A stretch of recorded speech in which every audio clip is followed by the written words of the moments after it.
இயேசு கிறிஸ்துவின் இனிய நாமத்திலும் சேனைகளின் அதிபதி தரிசன சபையின் சார்பிலும் இந்த தரிசன வார்த்தை என்ற யூடியூப் சேனலுக்கு உங்களை வாழ்த்தி வரவேற்கிறேன். நீங்கள் உங்கள் வாழ்க்கையில் ஆட்டு மந்தையை பார்த்திருப்பீர்கள் என்று நம்புகிறேன். ஒரு ஆடு ஒரு பக்கம் போனால் அதே பக்கம் எல்லா ஆடுகளும் சாயும்.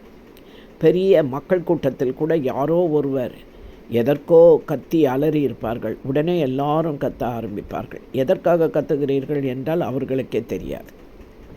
தப்பாக இருந்தாலும் பெரும்பான்மையான மக்கள் அதை ஏற்றுக்கொண்டதனால் உடனே நாமும் அதை ஏற்றுக்கொண்டு அந்த பக்கமே சாய்வோம்.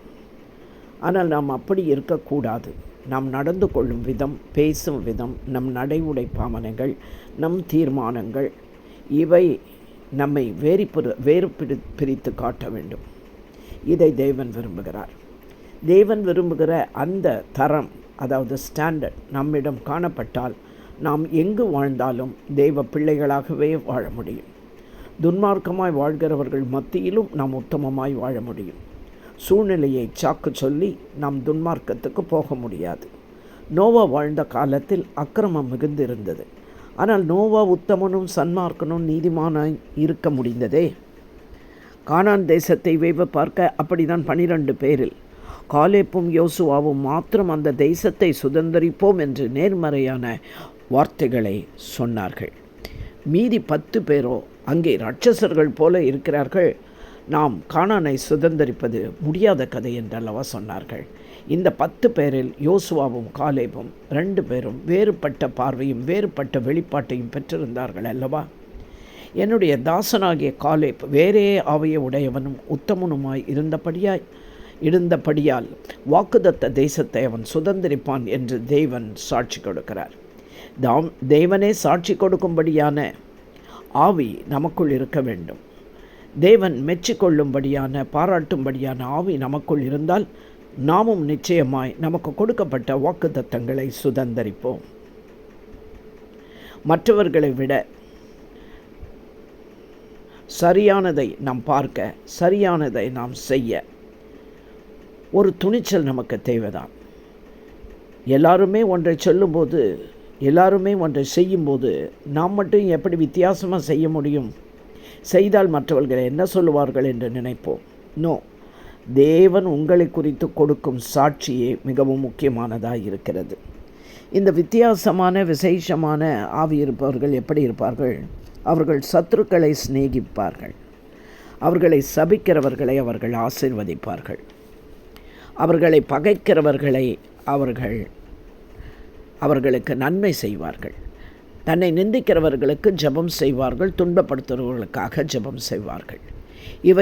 இவைகளை உங்களால் செய்ய முடிந்தால் நிச்சயமாய் நீங்களும் விசேஷமான ஆவியை உடையவர்கள்தான்.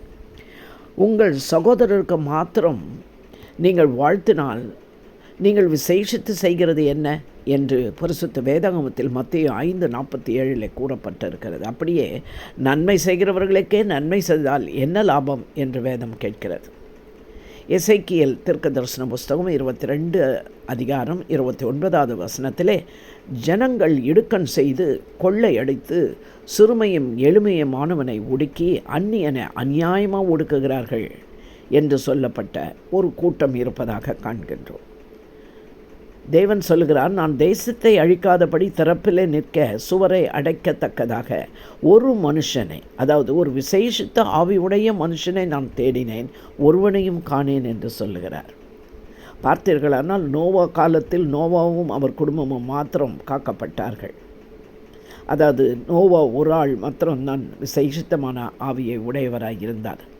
யோசுவாவின் காலத்தில் பார்த்தா 2 பேர், யோசுவாவும் காலேப்பும் விசேஷித்த ஆவி உடையவர்களாய் இருந்தார்கள். எசேக்கியா காலத்தில் ஒருவரையும் காணவில்லை என்று தேவன் சொல்லுகிறார். அப்படித்தான் தானியேலுக்குள் ஒரு விசேஷித்த ஆவி இருந்தது. நமக்கு சௌகரியமாய் தோன்றுகிற காரியங்களிலே தேவனுக்காக நிலை நிற்பது அல்ல, அசௌகரியமான நிலைகளிலும் தேவனுக்காக நிற்பது தான் நம்முடைய அர்ப்பணிப்பை காண்பிக்கிறது. கோ பை கன்வீனியன்ஸ் என்றல்ல, கோ பை கமிட்மெண்ட் என்பதே சரியானதாக இருக்கிறது. இப்படிப்பட்ட காரியத்தை செய்ய விசேஷமான ஆவி நமக்குள் இருக்க வேண்டும்.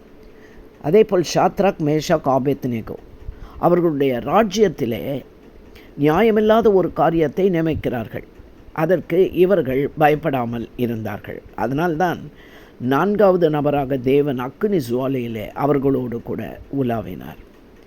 ஆகவே நாம் வாக்குத்தத்தத்தை சுதந்திரிக்க வேண்டுமென்றாலும், நாமும் நம் குடும்பமும் அழிவிலிருந்து காக்கப்பட வேண்டுமென்றாலும், மறைவானதை வெளிப்படுத்தும் ஞானம் பெற வேண்டுமென்றாலும், தேசத்தை அழுக்காதபடி சுவரை அடைக்கத்தக்கதாய் நம்மை தேவன் தேர்ந்தெடுக்கவும், 7 மடங்கு அக்கினி ஜுவாலை போன்ற சூழ்நிலைகள் இருந்தாலும் தேவன் நம்மோடு உலாவதை நாம் அறிய வேண்டுமென்றாலும், சிங்கங்களின் வாய் கட்டி போடப்பட வேண்டும் என்று நீங்கள் நினைத்தாலும், 45 வயதில் இருந்த அதே பலன் 85 வயதிலும் நமக்கு இருக்க வேண்டும் என்று நினைத்தால், ராஜ்யம் முழுவதற்கும் அதிகாரிகளாய் ஏற்படுத்தப்பட வேண்டும் என்று நினைத்தால், உங்களுக்குள்ளே ஒரு விசேஷித்த ஆவி காணப்பட வேண்டும். அதை தேவனிடம் கேட்போம், மன்றாடுவோம், அதை பெற்றுக்கொள்வோம். நாம் வேறு பிரிக்கப்பட்டவர்களாய் காணப்படுவோம். என்னோடு கூட சேர்ந்து ஜெபியுங்கள். அன்பு இரக்கமுள்ள எங்கள் நல்ல தேவனே, எங்கள் ஆவியை புதுப்பித்து தருவீராக. ஒரு விசேஷித்த ஆவியை தாரும். எங்களுக்குள்ள பவுலை போல ஒரு வித்தியாசமான விசேஷமான ஆவி, எதையும் துணிந்து செய்ய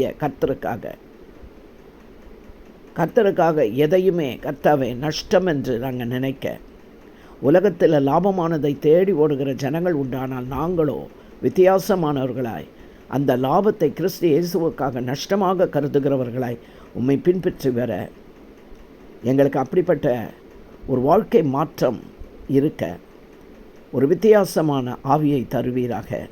நாங்கள் பழிக்கு பழி வாங்காமல் அவர்களுக்காக ஜெபிக்கும் ஒரு விசேஷித்த ஆவியை எங்களுக்கு தாரும்.